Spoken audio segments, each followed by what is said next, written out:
Hi guys, I've got more super fun mind benders today. If you haven't seen my past videos, you may be lost with this one because with all the things I'm trying to show, I can't keep going back over old stuff. As usual, this is going to be jam-packed with info, and some things are a lot to keep in mind as I try to explain it all.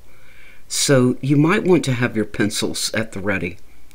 You can always use the pause or rewind button too if you need it.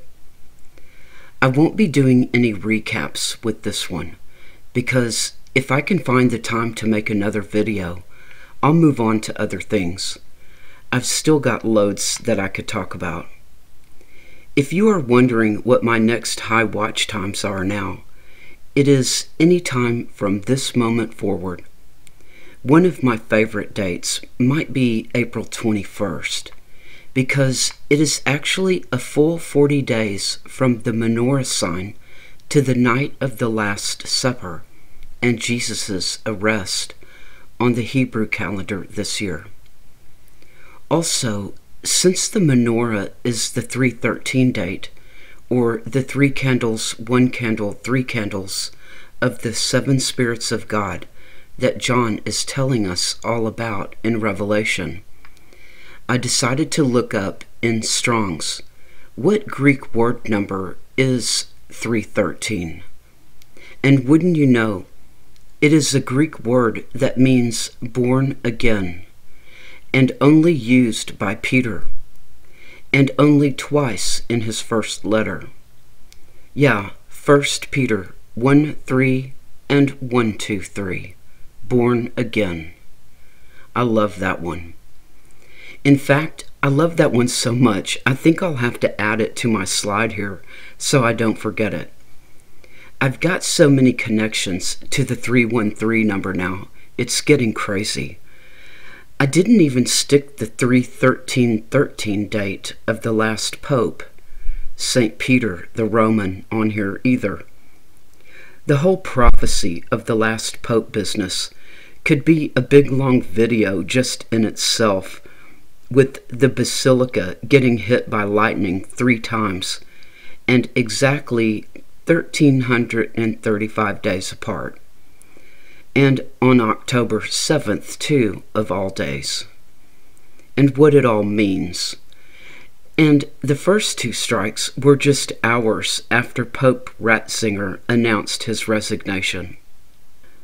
So while we are on this slide I made here, this is a little bit of the stuff I'll be talking about today, as well as the connections to the blood moon that happened 333 days before the war began in Israel. Connections that totally blew my socks off when I saw it. So I really wanted to share it on my channel today. So you can see here, both of the Revelation chapter 7 sign and the chapter 15 sign occurred on 313, exactly 8 years apart and 8 chapters apart. And the planet Uranus, also the Greek word for heaven in the New Testament, was also supposedly discovered on 313 as well. And something else I'm going to be talking about today, Neptune and the Revelation 12 sign that happened on September 23rd of 2017. And I guess what they want us to believe is that the planet Neptune was discovered on September 23rd too. I'm not kidding. Only God could do this stuff. And wait until you see what Neptune was up to back in 2017. For the week of Rosh Hashanah, the day of shouting, and the Revelation 12 sign on the 3rd day.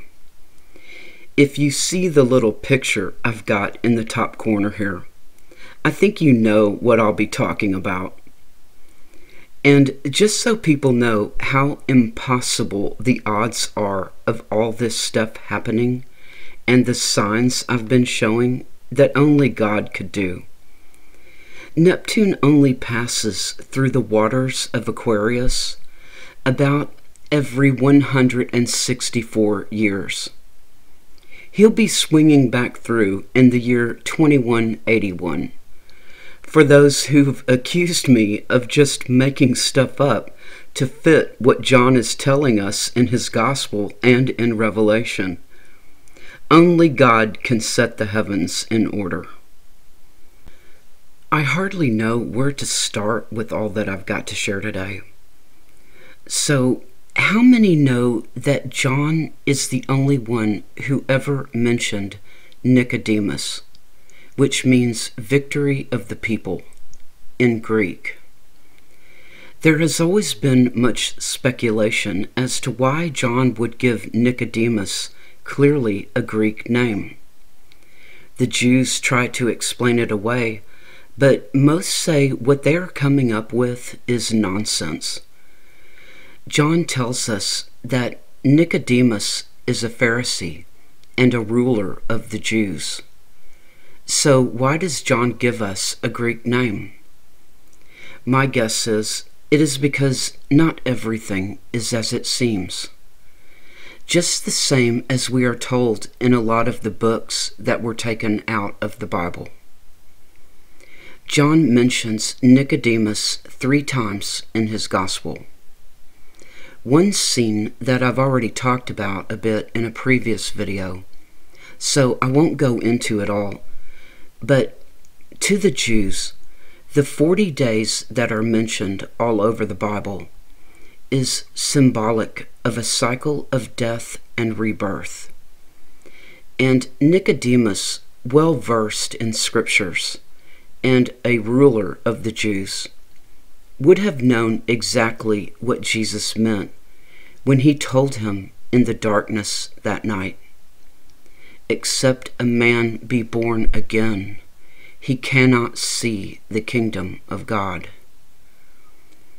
All of Israel was sitting in darkness as Jesus told Nicodemus that light had come into the world.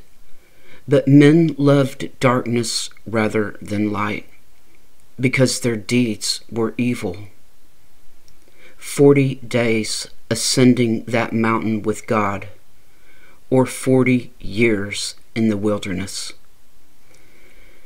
And that's exactly what happened. 40 years later, all of Jerusalem was destroyed. So I'm feeling pretty hopeful that a rapture event will happen soon because of that exact 40-day count from the formation of God's menorah to around midnight on April 21st this year, because that is Nisan 13 on the Hebrew calendar, and again with that number 13, which would be the night of the arrest in the Garden of Gethsemane. Maybe Jesus really will call down those 12 legions of angels this time that he mentioned in Matthew's account.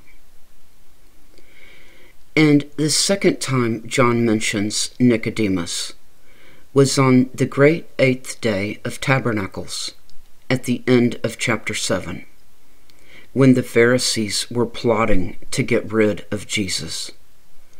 And Nicodemus, knowing all that Jesus had told him, asked the Pharisees, "Doth our law judge any man before it hear him, and know what he doeth?" The great 8th day of Tabernacles was the day the war in Israel began. So you can just ponder over the wars and all the innocent lives that wars take from us. The innocents whose voices are never heard. And the third time that John mentions Nicodemus was on the way to the grave. John writes that Nicodemus brought about 100-pound weight of myrrh and aloes to prepare Jesus' body for the grave.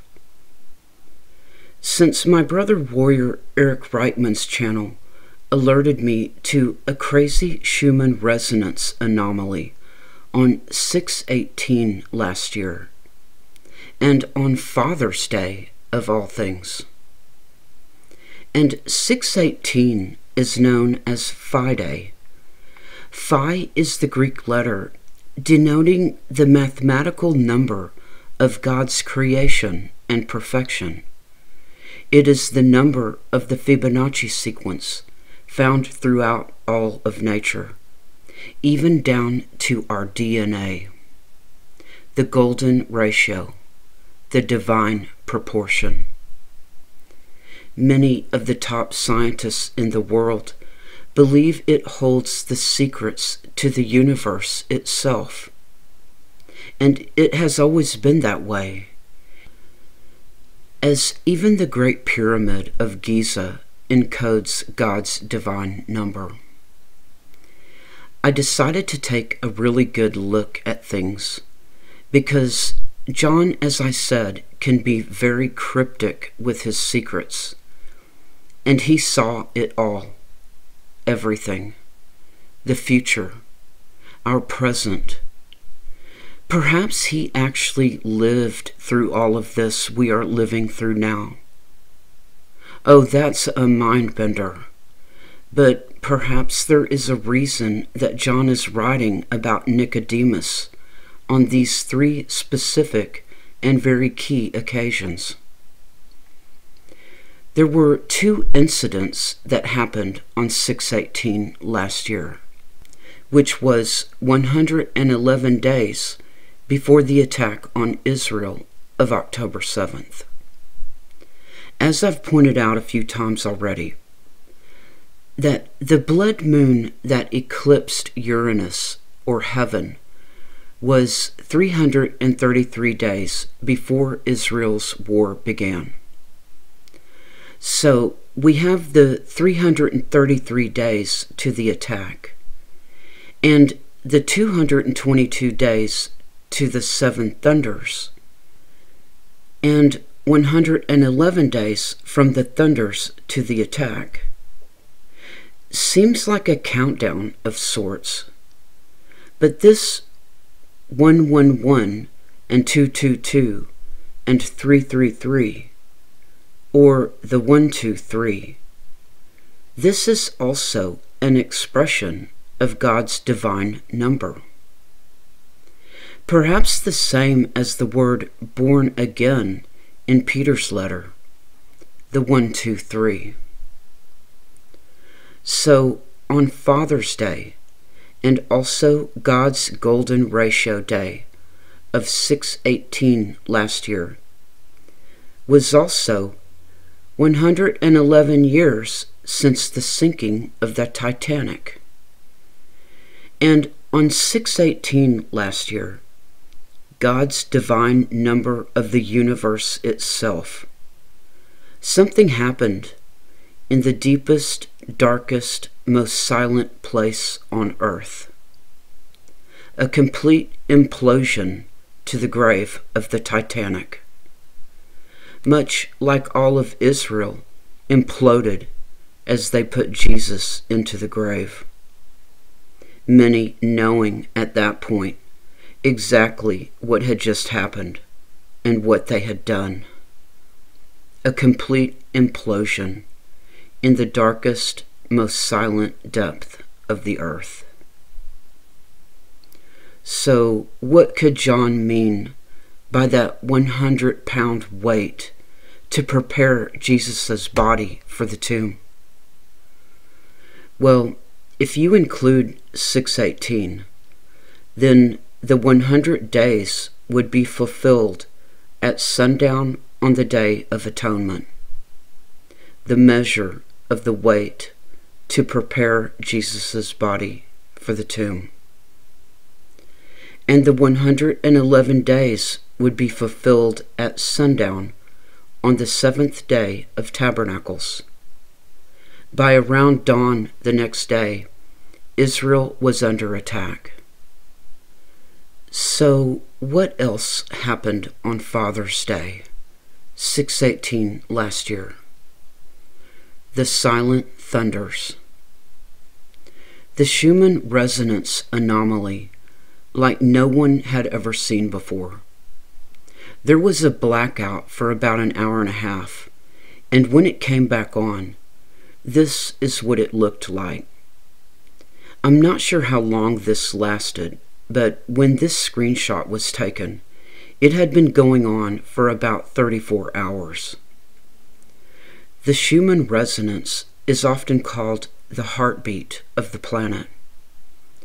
It looks to me like the planet was having a heart attack on 6/18. This incident went viral across the science websites because it was totally inexplicable. Nothing like this had ever been recorded before. And of course, all the New Age sites and talk shows were going nuts because they were sure the whole planet was ascending into another dimension right then and there. Since this happened, some scientists have tried to explain it all away, saying that there was a few earthquakes. Really? There are earthquakes all over the planet every day. What the Schumann resonance records are the echoes of lightning strikes all over the planet. Echoes of lightning, silent thunders. And the Titan totally implodes on the way to the grave. My goal here with my latest videos is to hopefully show you things you've never seen before, and just take you on a little journey while we all watch the future unfolding before our eyes. Like I've been showing in my videos for months now, we are at the end of the line. All of God's vials are filled with wrath, and it's just a matter of time at this point. But there is a way to defeat old Father Time, and only Jesus Christ can light the way. If you haven't heard the good news, I've got the Bible posted on my channel, just straight readings of the King James Version of the whole Bible, word for word. There are also loads of Bible and study sites on the internet, totally for free. And you can even download Bibles right onto your computer for free.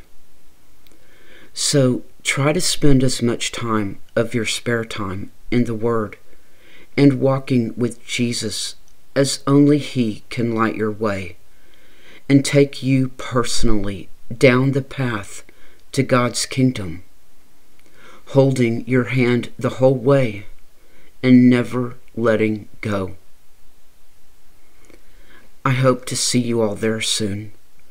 The holy city of God, New Jerusalem. The way John describes, it's going to be such a beautiful place.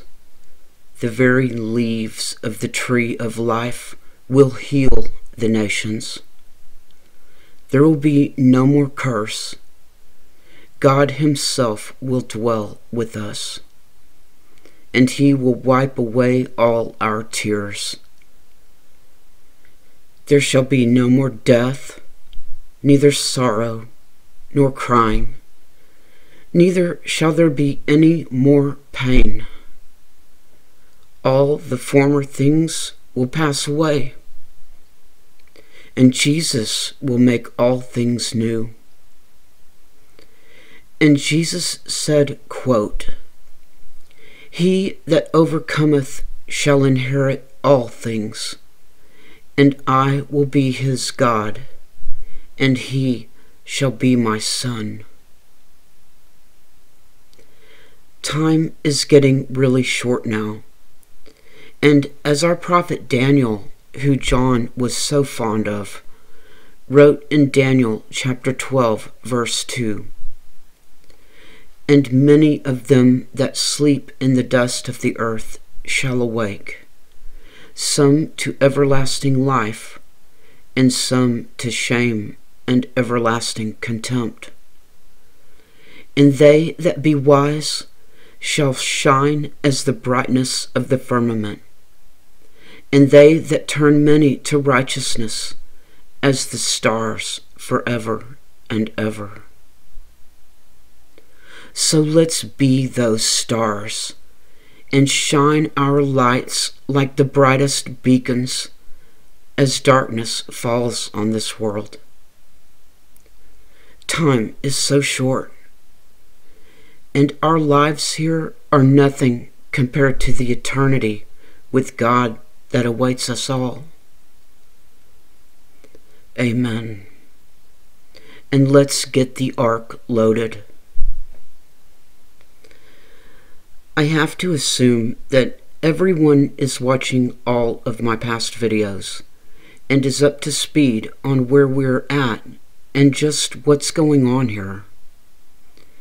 Like, here are the 4 wheels of heaven for the past 4 ages, and how God ticks off the hours on his colossal clock in the heavens. These are the 4 corners of the earth for each age. The 4 corners are God's divisions of the darkness and the light, the 2 equinoxes and the 2 solstices.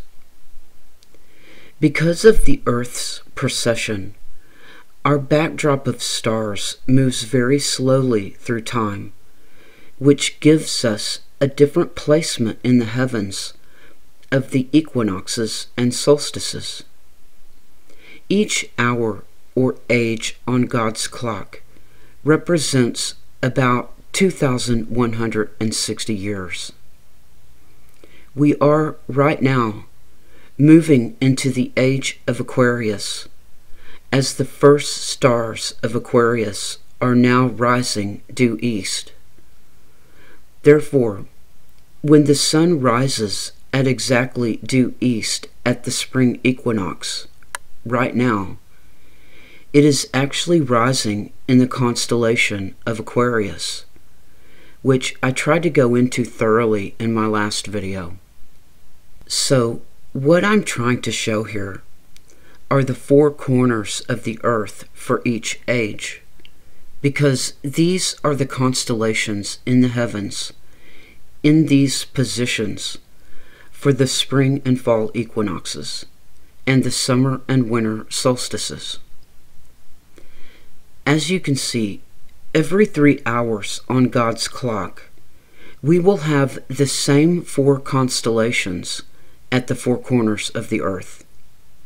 The only difference is, as you can see, for the age of Aquarius, Aquarius is at what we call the head corner, which is the spring equinox. In the age of Taurus, the bull or calf, we have the same 4 constellations as the age of Aquarius, but at that time the spring equinox was in the constellation of Taurus. The age of Aries was during the time of Abraham and Moses, and at that time the spring equinox was in Aries. During the last age, the age of Pisces and the fishers of men, the spring equinox was in Pisces. But that age is over now. And whether anyone is ready or not, we are all moving into a whole new age. I first wanted to give a quick update report, and that is, I have not heard from anyone yet who has found a different solution to John's clock puzzle of Revelation chapter 7. Personally, I've only gone back in time about 15 years to check it all out. But really, once I saw the solution, and that not just 4, but all 7 of God's luminaries were occupying all 4 bases that John specifically named in Revelation chapter 4, and saw the date of 3:13, plus the fact that the sun was rising in Aquarius too, our new head corner of the earth. I really had no reason to look much further. Even though God's clock seems very complicated, I don't feel the puzzle is too hard to check out with Stellarium. Really, it's just a matter of getting 2 of the 4 corners of the earth in the screen at the same time. Like back out in Stellarium so you can see Aquarius and Taurus at the same time. Or maybe Leo and Scorpio. And then just start scrolling back through time. Those are the 4 corners that John gave us. It's the age of Aquarius that he's talking about. Aquarius, Taurus, Leo, and Scorpio. If you can get 2 of God's luminaries occupying the 2 constellations that you're keeping an eye on, just stop and spin your Stellarium around to look at the other 2 corners of heaven to see if they are occupied as well. John's puzzle has simple rules. At least 4 planets occupying all 4 corners of the earth at the same time. Plus, the sun must be rising very near one of the equinox dates of fall or spring. The commander of them all rising in the east. The whole thing really reminds me of the Epic of Gilgamesh and his search for immortality. Gilgamesh was in the times when Taurus was the head corner of the earth at the spring equinox, and Aquarius was our winter solstice, 3 ages or 3 hours ago on God's clock. Gilgamesh started out in winter, in Aquarius at that time, and trying to figure out how to defeat the waters of death. So he goes in search of his ancestor Noah, who had survived the flood, for the answers to immortality. First, he had to battle the bull of heaven, the spring equinox at that time.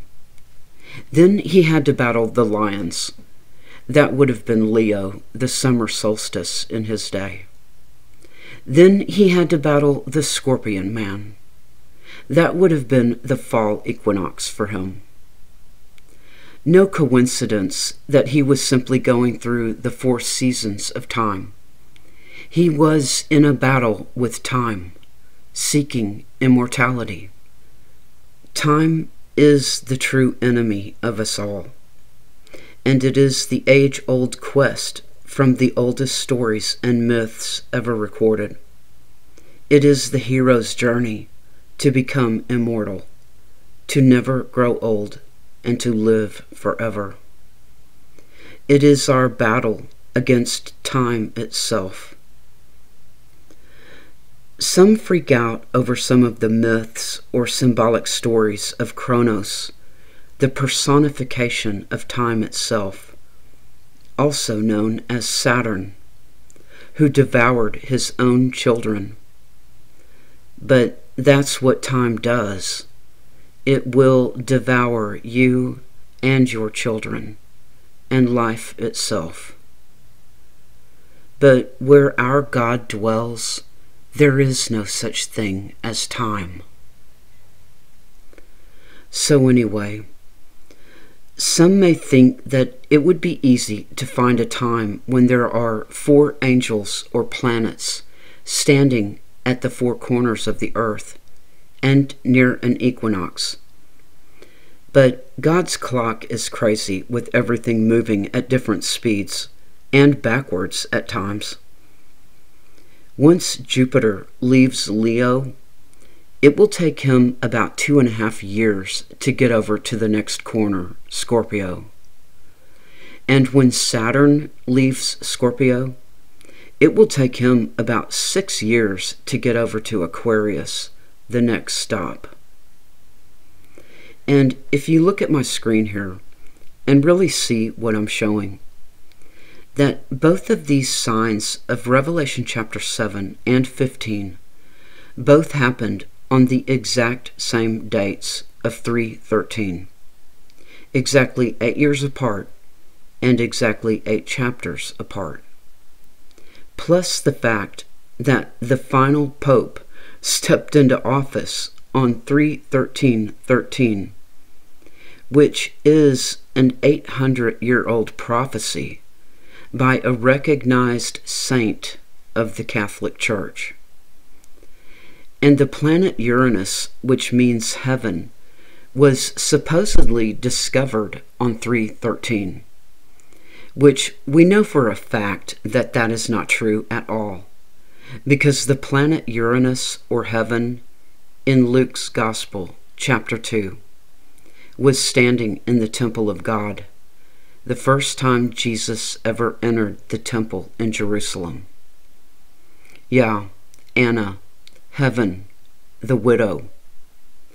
It takes Uranus 84 years to make the complete circuit of God's temple in heaven.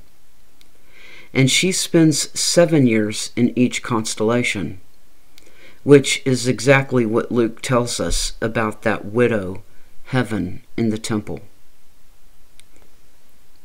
And on November 8th of 2022, which was exactly 42 months to the day of when Israel celebrated turning 71, which is part of Moses' prophecy, there was a blood moon at the foot of Aries, traversing the same place where the sun was those days that Jesus was in the tomb.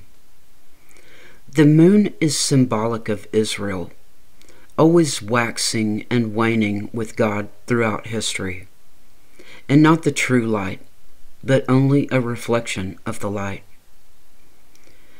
Now, I really want to make sure you understand what I'm showing here, because I was really in shock when I saw all this unfolding.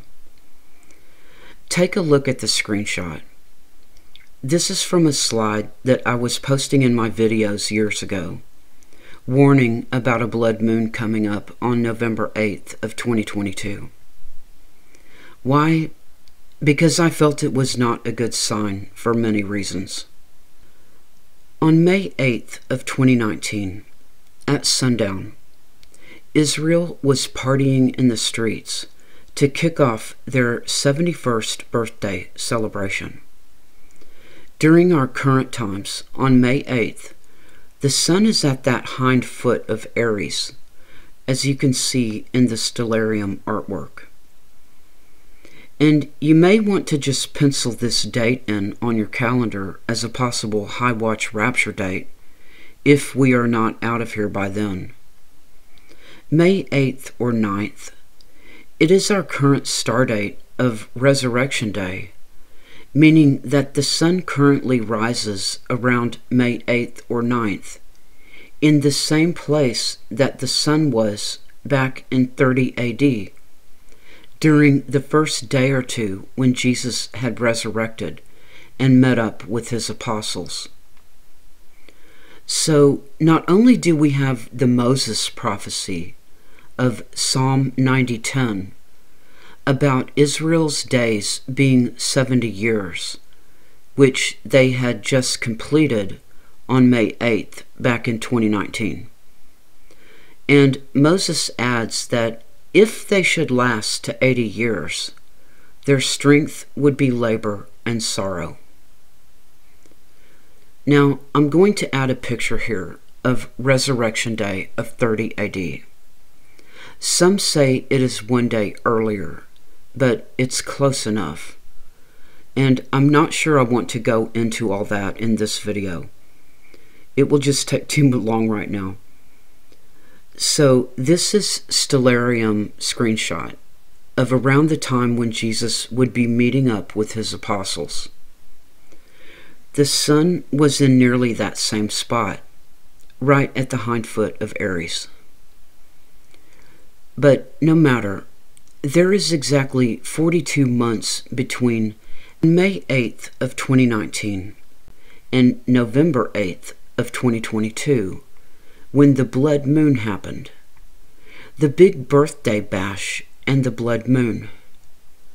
And the blood moon was happening at the same spot as the sun was during the birthday bash, both occurring in the same place, at that hind foot of Aries, 42 months apart. So you can see why I was sending out the warnings, besides other signs in the heavens that were happening that night that I've covered in a previous video. But this blood moon was the longest blood moon in 33 years. And knowing that Jesus' numbers are 33 and 333 was getting my attention even more so. And I was seeing it all as the sun versus the moon, as if there was a battle in heaven beginning. But there's even more. Exactly 333 days later, on October 7th, Israel was attacked on their great 8th day of Tabernacles, which John specifically writes about in his Gospel, chapter 7, just before the story of the woman caught in adultery, and the scene with Nicodemus. Then I found out that this blood moon of November 8th, 333 days before Israel was attacked, this blood moon, and during the blood moon, the moon totally eclipsed Uranus, also the word for heaven in Greek. So the moon Israel was eclipsing heaven 42 months to the day after celebrating their 71st birthday. Oddly enough, they had also, during that same time, been unable to form a real government. But there's even more to it. This date of October 7th, when Israel was attacked, on their great 8th day of Tabernacles. I've been showing this screenshot in several videos now, showing how the wedding ring eclipse, which happened on the 8th day after Israel was attacked, is an exact match to Jesus' great 8th day, when he first entered the temple in Jerusalem to be circumcised, on his 8th day of life. This date was 9/18, and as many believe, and if anyone watching my videos can hardly deny it at this point, but Jesus was born on 9/11 of 3 BC. His circumcision day on 9/18 that you are looking at right now is an exact match to October 14th, which even first touched the U.S. at exactly 9/18. So let's look again at Jesus' birth date of 9/11 of 3 BC. What I'm showing here is, on the far left of the screen is the 9/11 date of 3 BC, Jesus' birth date. This is where the sun was on the day Jesus was born. I call these dates star dates. It does not matter what calendar or anything you are using. Think of this as a star date, where the sun actually was at on God's clock on the day Jesus was born. Okay, so does that make sense? It's where our star is on God's clock at any given time. So, since the backdrop of stars will shift by quite a bit in 2,000 years, I decided to find the matching star date of Jesus' birth during our current times. The sun isn't really going to shift from year to year, just within a few years, so I just chose 2024. It would look exactly the same had I chosen 2023 instead, so just ignore that part. What I wanted to know was, seeing that the sun was exactly on that spot of Virgo's forearm on the day Jesus was born, I wanted to find the matching star date for our current times. So I've got side-by-side screenshots here of October 7th, then October 6th, and then October 8th. I think anyone would agree that the star date of Jesus' birth right now on God's clock in the heavens is October 7th. It's clearly the match. And the fact that Israel was attacked on October 7th, exactly 333 days, Jesus' numbers, after the bloody moon Israel, the longest blood moon in 33 years, totally eclipsed heaven, the widow in God's temple. So we've got these two things exactly lining up here. The date of Jesus' birth being 9/11 of 3 BC, matching the star date of October 7th, currently when the war started. Then the eclipse on the 8th day after that, being a perfect match to the circumcision day on 9/18 of 3 BC. And even Mercury is there, taking his spot on both dates. The wedding ring eclipse on Virgo's finger, as if to remind Israel about her covenant with God, reminding the real widowed bride about that husband that she murdered. So the next thing I know, my sister warrior Carla at Acre Symphony Channel pointed out that the same blood moon eclipsing heaven on November 8th of 2022 also happened exactly 84 years prior in the same place beneath the feet of Aries. The blood moon Israel eclipsing heaven, the widow Uranus. And both of us went back through time knowing that the orbit of Uranus is 84 years, and found that it's not some regular thing that happens. And the first time it happened, the very next night, was the famous Night of Broken Glass. If you don't know about it, please look it up on the net and read about it all. Does everyone know that the Jews break a glass at their weddings? It's absolutely true. The Night of Broken Glass, a total state-sponsored siege against the Jews on November 9th of 1938, the night after that blood moon.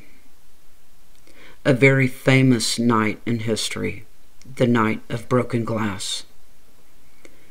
Anna, heaven, Uranus, was the 84-year-old widow in Luke's Gospel, chapter 2.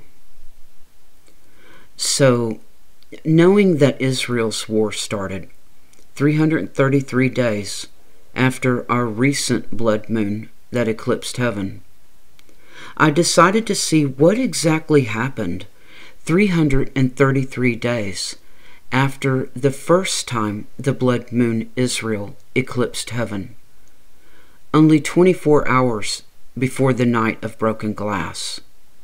That happens at a Jewish wedding. What happened to our widowed bride? Most say that the Night of Broken Glass was the prelude to the Holocaust. So let's see. November 9th of 1938, Kristallnacht, plus 333 days, would of course be October 8th of 1939, because Israel's war started this time on October 7th. 333 days past the last blood moon eclipsing heaven. So I looked it up. From the Anne Frank House website, and also posted on the Jewish Holocaust Museum website. On October 8th of 1939, the Germans established their first ghetto for Jews in a town in the western part of occupied Poland. All of the Jews from this town were made to move to the ghetto. Jews from the surrounding area were taken there as well. The ones who did not move of their own accord were taken there by force. They were all kept behind fences and walls, and they had their supplies cut off as well. And I think I'll just leave it at that. So let's look at this picture again. It really makes me feel like I'm living in the Matrix when I see that Neptune was supposedly discovered on September 23rd. Really? You mean on the very same date as the Revelation 12 sign? Well, knowing who Neptune is, also known as Poseidon, the god who ruled Atlantis with his 10 sons as kings until the whole planet was wiped out, I decided that I should probably take a look at Neptune as well. And wouldn't you know, on September 16th of 2017, Neptune was crossing the line of the waters of Aquarius, exactly 7 days before the Revelation 12 sign. And like I said, this is something that only happens once every 164 years. The odds of all this stuff, everything, it can't even be calculated. Somehow, I feel that the discovery of Neptune being reported as happening on the night of September 23rd, what was also the exact time of the event of the Revelation 12 sign, is like God waving some giant red flag at us, saying, look what is happening in the heavens. I'm wildly waving my flags and sending up fireworks and putting massive signs in the heavens all over the place. Wake up, people. In the Gospels of Matthew and Mark, it is written that Jesus had to wake up the apostles 3 times in the garden before the arrest. Stay awake out there, everyone. Neptune also went retrograde twice during 2017, and that was actually the second time he crossed the line of the waters of Aquarius. The first time was on 3/21 of 2017. The 3/21 date, the 777s again. God's numbers of completion and perfection and fulfillment. Then Neptune crossed the line 7 days before the Revelation 12 sign. The very date and time that he was discovered was the Revelation 12 sign, and discovered exactly 171 years prior. Then Neptune went through the waters of Aquarius again on January 23rd of 2018. So those are the dates if you want to work with anything I'm putting out here. At this point, I'm not even trying to figure out a for sure rapture date. I know we must be close, so I'm watching at all times. Even though I study a lot, I'm not trying to work out some future timeline, like going way out into the future or talking about any post-rapture stories. I don't know the future, so I'm just trying to work with things that I do know. I've got more stuff I could talk about in future videos, but I also have to quickly try and make some money before I'm sunk. So I'm not sure when I will get my next video posted. I'll be back on as soon as I can. I hope to see you in New Jerusalem soon. Stay in your studies and stay in the Word, and find your shelter beneath his wings. Peace and love and blessings and prayers to you all.